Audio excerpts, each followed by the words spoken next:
Brief, accurate and important news of today's Monday.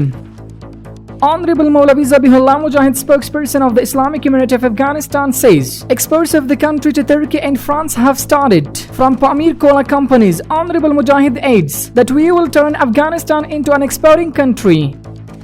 A new department of malnourished children has been opened at the Rahman Maina Hospital in Kabul. The Minister of Public Health stated that with the opening of this department, the number of patient and nutrition departments in central Kabul hospitals will decrease, and the death rate of the malnourished children will also decrease. The Ministry of Mines and Petroleum says that a professional engineer by the name of Matiullah Humayun was invited to the country and appointed as the director of the Geophysics department of the mentioned ministry.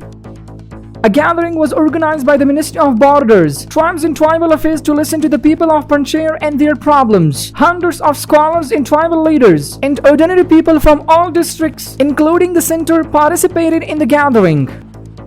Kabul municipality says that in the 21st district, the cleaning and irrigation of green areas were done. The Prophet's biography competition exam was held in Kalat city by the Directorate of Youth Affairs, Department of Information and Culture, Zabul Province. Maulavi Amir Khan Muttaqi, acting Minister of Foreign Affairs, met with a delegation of Iran's House of Representatives in Kabul. In this meeting, there was detailed discussion about security and fight against drugs, the prevention of smuggling, protection of borders and trade. In the Sholgara district of Balkh, the foundation stone of a mosque was laid.